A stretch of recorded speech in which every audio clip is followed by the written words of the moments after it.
Hi there, Erin Erland. I am Maya's mom, and I've been a teacher at West Van Secondary for 20 years. Just gonna answer a couple of the questions that Maya's outlined in the project. First, I just wanted to talk about my own personal experience in terms of career and whether or not I've had any different treatment at work. What's interesting is I'm a teacher, so that is actually a profession that is or was traditionally more female. Although certainly in the secondary level and in sciences, maybe not so much.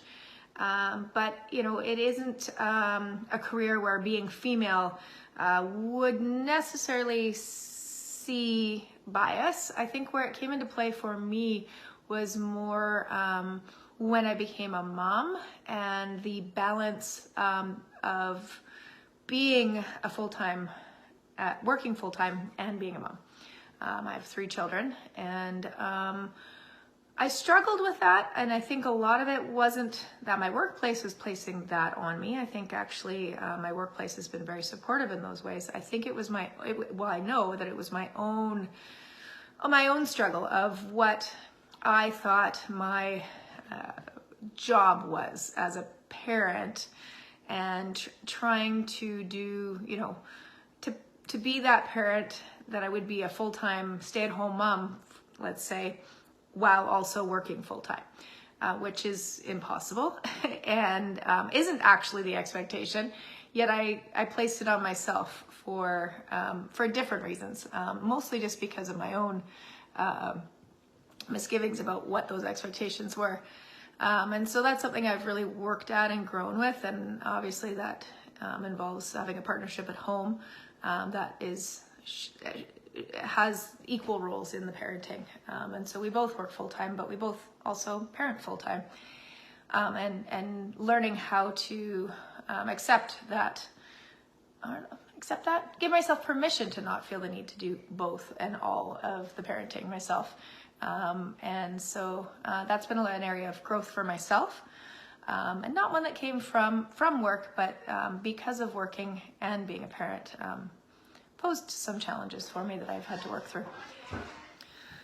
So question 2 I'm going to answer would be the question about stereotypes in my childhood, and kind of discouragement to pursue certain hobbies. And that's definitely an experience I had. I had a brother and 2 male cousins all around the same age, and I was definitely told many times that that's not something girls do. And I remember getting really angry about it and being very upset about it, and standing there and actually saying to them, I'm a boy, because I knew I could do those things and I wanted to do those things. I was quite a tomboy. I loved to be in the forest building forts and playing baseball. I remember being told, "Oh, you can't chew gum. It's not girly," and things like that. And I think in some ways I almost overcompensated and pushed the other direction. I've always been very a tomboy, and really had the mindset that no, just because I'm a girl doesn't mean there's anything I can't do. So I guess it didn't have a negative impact. But it definitely had an impact on me and my growing up, being told that there were things that I couldn't do because I was a girl. And yeah, being really angry about that. And I definitely did not allow that to define me or stop me from doing things I wanted to do, thankfully. I think part of that is I did have other role models in my life that were giving me those messages as well. So the last thing I'll talk about is just, I guess, gender identity, and I'm going to look at it from the lens of myself as a teacher and as a parent, but primarily as a teacher here. So I know that, working with young people in high school, obviously that's a time in their life where they are exploring their identity in many different facets.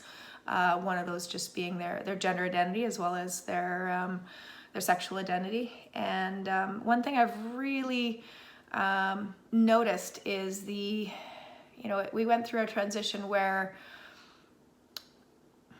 I don't know how to say it, the options became available to students in a more open way. So young people were, we had vocabulary now, and conversations were beginning, and and acceptance was starting. But I think at the start of it, it was a very overwhelming time for young people that I saw, because it was still attached to maybe some negatives or some biases or some judgment. But slowly, as those elements have disappeared, and I do think they have in many places, and on the most part, certainly I see that in my classrooms at West Van Secondary, that young people are now able to embrace and as their teachers, we're role modeling that acceptance and giving them that safe space, and it's a pretty amazing thing to watch and to be a part of. And I do hold a lot of hope as to where we're going from what I've seen in those transitions of what young people feel comfortable communicating and expressing, and and that they're not, they're no longer hopefully having to go into their adulthood feeling like they still haven't really got to express who they are or been accepted yet. And I think that's a wonderful, beautiful thing that we are helping young people be able to do sooner and fully in their lives.